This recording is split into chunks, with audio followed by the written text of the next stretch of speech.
scenario. And so the way Floyd would approach these very tight... Today's story is about an infamous caving incident. The reason for its infamy is largely because of a photo that was taken during the event. Now, if you didn't know anything about this photo and you just looked at it, it would be haunting and kind of unsettling, but when you have the full picture, the full context of what's going on in this photo, it will leave you highly disturbed. That photo will be shown at the end of today's video. But before we get into today's story, if you're a fan of the strange, dark, and mysterious delivered in story format, then you've come to the right place because that's all we do, and we upload once a week. So if that's of interest to you, please offer to cut the like button's front lawn, but when you're done, be sure to blow all the grass clippings through an open window into their living room. Also, please subscribe to our channel and turn on all notifications so you don't miss any of our weekly uploads. Okay, let's get into today's story.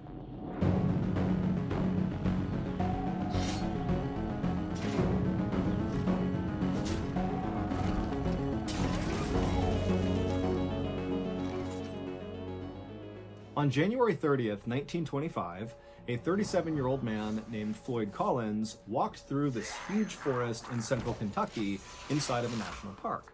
As he walked along, his boots splashed in the melting snow and mud on the ground, and above him, all he heard was the sound of water dripping down amongst the leaves. It was warmer than it had been in several days, and so that was why Floyd was out here. He was trying to take advantage of the nice weather. And so after walking for a while on this muddy, slushy trail, the trees around Floyd began to thin out, and then eventually he reached the edge of the tree line, and in front of him was this huge clearing. Now, in this clearing, the trail he was on continued straight ahead, but it came to a stop in front of this huge cavern-like opening in the side of a hill.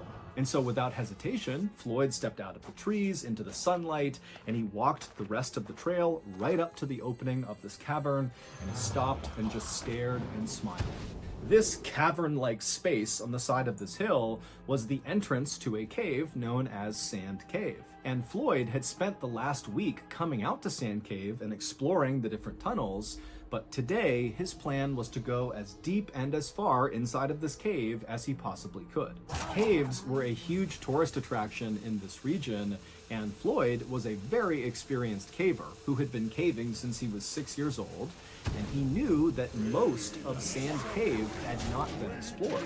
And so if he could go in there and explore all the different parts of the cave and map it all out and make sure it was safe, it was sure to be a huge moneymaker. He could bring people here and lead them on guided tours. So Floyd left the muddy path he had been walking on and stepped foot inside of this grand entrance to Sand Cave. It's basically this 250-foot wide cathedral-like space inside of this hill with ceilings high enough you could stand, but it's totally dark in there. And despite being this big open space, it very quickly funnels to this one kind of tunnel that goes straight down and connects to all these offshoot underground passageways, many of which have never been explored before. And so, as Floyd walked across this big open entryway, he lit his oil lamp and then began mentally preparing himself for what he was about to do, which was going to be very claustrophobia-inducing, even for a very experienced caver. And so Floyd reached the back of this huge entryway, and he reached this tunnel that would connect to the rest of the cave, and he began walking down it. And this tunnel was not very restricting. You could stand in it, you could move around in it, but it was very short. It was 15 feet straight down at an angle, where at the bottom of those 15 feet was a square hole in the ground. And Floyd, having been here the previous week, knew that once you go through this hole, the real caving begins. Now you're going to be down on your hands and knees, wriggling your way through these very tight and restricting areas where you don't really know where you're going, because again, a lot of this stuff has never been explored before. But this is why Floyd loved caving. He loved the adventure and the risk of doing things like this. And so Floyd got to this hole, he put his oil lamp down on the ground, he casually lowered himself feet first into this hole, which dropped down several feet, and then once he was on firm ground, he reached up, grabbed his oil lamp, and pulled it into the hole with him. Once he was inside of this lower level space, he crouched down and looked around, and off to his right was a tunnel that he could crawl through that seemed to lead to a series of other tunnels. And so he puts his lamp in front of him, he gets down, and he begins crawling through this tunnel. And after a little while, he reaches this kind of fork in the road where he had several options of very narrow tunnels to choose from. Now, the previous week, Floyd had gone down several of these tunnels and mapped out where they went, but there was one tunnel in particular at this fork that was very narrow. It was likely the most narrow of all the tunnels, but from where he had seen the last week, it looked like it went pretty far without obstruction. And so he immediately began going head first into this tunnel where he had no idea where it was going to go. Think about that. If you go head first into a tunnel and you get stuck, what are you going to do? You can't really go anywhere. So this guy is like totally fearless, just going head first into what most people would consider a nightmare scenario. And so the way Floyd would approach these very tight tunnels is he would put his oil lamp out in front of him, and then he'd keep his hands over his head, and he'd kind of wriggle his way head first and push his lamp along the way. And so that's what he did. He began going into this really restrictive tunnel. It's hard to breathe because the walls are so tight on his chest cavity. But as he's going, eventually the ceiling begins to slope upward just enough that he can pull himself up onto his hands and knees and kind of catch his breath.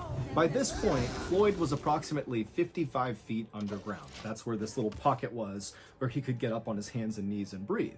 And so from this position, he still could see with his lamp that this tunnel continued to snake further and further down, and his hope was that eventually it would lead to a big underground chamber that was not just big enough to go to your hands and knees on, but was big enough you could stand and walk around it, because those were the big tourist attractions.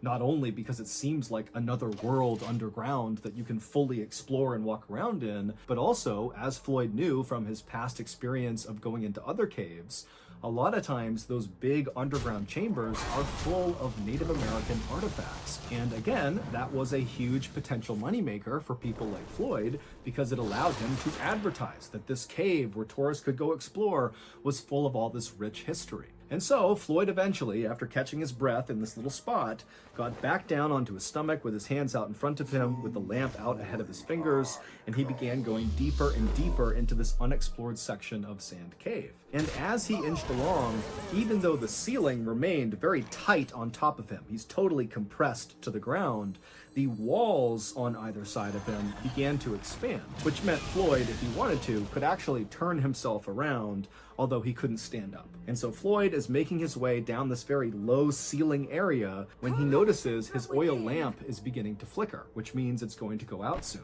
Now, Floyd wasn't concerned about suddenly being in the darkness inside of a cave.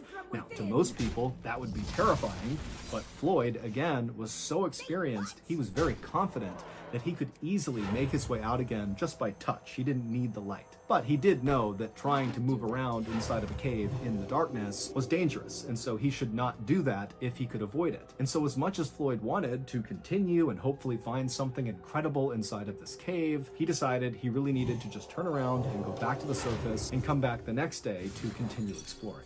And so, because this part of the tunnel he was in was really wide, he was able to turn himself around and drag his lamp until he was facing back uphill, and then he rolled onto his back. So his head is pointing back up where he came from, and his feet are pointing in the direction that he had previously been traveling, and he's on his back.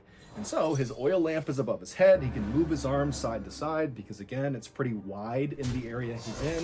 His head is pretty restricted by the ceiling, and he began inching with his heels and pushing with his arms, moving up the tunnel on his back. And as he would move, he'd use his head and his hands to push the oil lamp back up the direction he was going. And for a little while, this system worked great.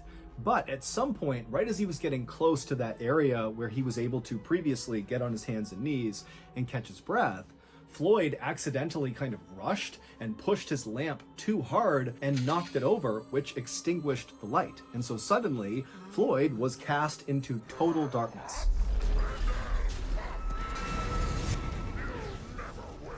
Have you ever thought to yourself, wow, Mr. Ballin is so cool. I just wish there was some way he and I could come together and lay the smackdown on the ultra-successful, highly popular social platform Discord. Well, if that's you, today's your lucky day. Because our partners over at Discord just told me that if I wanted to host a live storytelling event on Discord, they would uncap the number of people who could watch it live. For reference, Discord has never done this before, because if you allow an unlimited number of people to join a live stream at one time, it could easily destroy the server temporarily. But you know what they told me when I asked them how they felt about having that be a potential outcome? They said, "Don't worry, John. That would only happen if you had at least 10,000 people on the show at once. And that's not going to happen."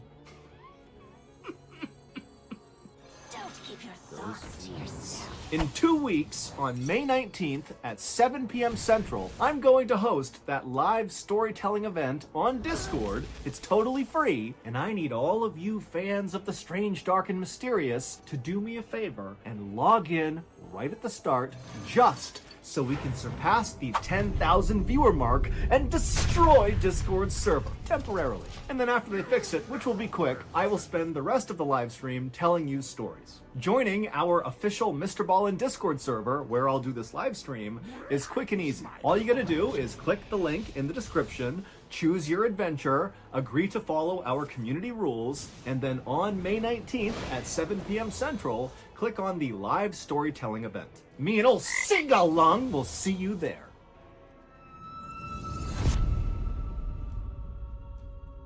Now, again, Floyd was not concerned or really even scared about being in darkness inside of this cave, but this was not a good scenario and he knew it. But he told himself, stay calm. He knew where he was in the cave. He just needed to get to that little pocket. He'd catch his breath, and then he'd continue his way back up, eventually reach that hole in the ceiling, that square hole. He'd climb out, make his way out of the cave, and boom, he'd be done. And so Floyd just continued to push the now extinguished oil lamp above his head, and he continued to inch with his heels and moved his arms around to keep going backwards up this tunnel. But then, right before Floyd reached that pocket inside of the tunnel where he could get onto his hands and knees, he heard the sound of falling rocks somewhere below him, kind of near his legs. Now it's pitch black, he can't see anything, and so Floyd just kind of held his breath and hoped that whatever was happening wouldn't affect him. But then he felt a shooting pain in his left leg. A 27-pound rock had broken loose from the low ceiling and landed on his left ankle. Now, at first, Floyd was actually relieved that the rock had landed only on his left leg. And in fact, his leg was actually kind of positioned in a depression on the floor of the cave. And so the rock didn't really hit his left ankle directly. It kind of like hit the ground and then leaned onto his left ankle. And his left ankle was kind of protected in the depression in the cave floor. And so Floyd's thinking, thank goodness it only landed on my ankle and not on my head or my chest, because then I'd be dead. And so, after catching his breath and kind of calming down, Floyd tensed his body and pulled his left leg as hard as he could to clear this 27-pound rock, but his foot wouldn't budge. And so Floyd thought he would just reach down and kind of dig his foot out. He'd just move the rock out of the way. But even though this cave had widened out on either side of Floyd when he had gone deeper and deeper into it, because he had retraced his steps, he was farther up the tunnel where those sides had really come in much closer to him. And so he wasn't able to actually reach down and touch the rock. The walls made it impossible. And so he wasn't able to use his hands to clear this rock. And so Floyd is pinned underground, unable to move, in absolute pitch darkness inside of a cave that's practically crushing his chest because the ceiling is so low, and he knows it's unstable. The ceiling has now fallen off, so there's a chance more rocks could come in at any time. I mean, this is like a worst case scenario for anybody who goes caving. But Floyd told himself to just stay calm. He knew this was a very bad situation, but people were certain to find out he was missing, and they knew he had gone to Sand Cave, and they would come here, they would find him, and they would rescue him. And so Floyd just decided he would wait. And for an agonizing 30 hours, remember, 30 hours of pitch blackness, trapped in a totally claustrophobic environment. 30 hours of this, no food, no water, can't go to the bathroom. He's laying there for 30 hours, and then finally, he hears a voice coming from somewhere near the entrance of this cave. And when he heard that voice, it was like the sweetest sound he had ever heard. Because not only did they represent help, but the voice was coming from Floyd's brother, Homer, who was also a very experienced caver.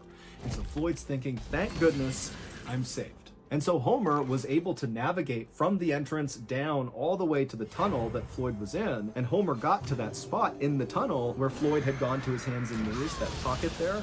So Homer's in that pocket, and he can see Floyd is only a few feet away from him. He can see Floyd's head right there. And so Homer, who had a lamp, he shines the light on Floyd, and the two brothers don't waste any time with small talk. Instead, Homer, who had his oil lamp, had set it up right next to them, and he began feeding Floyd sausage sandwiches and giving him sips of water. And then Homer would tell Floyd that he just did not have the equipment to help Floyd get out right now, but Homer was going to go back to the surface, get men, get supplies, and then come back and save Floyd. And so Floyd is very thankful, he's very relieved. He says goodbye to Homer, and Homer turns and makes his way back up to the surface. 15 hours later, Homer would return by himself.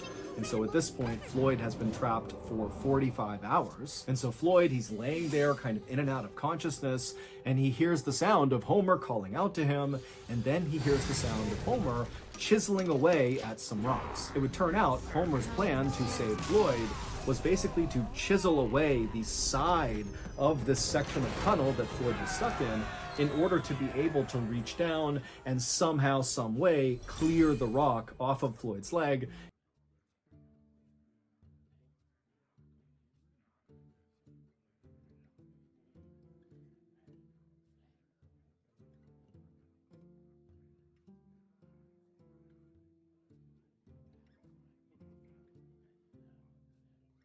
And then pull Floyd up. Now, Floyd understood, of course, that this plan of chiseling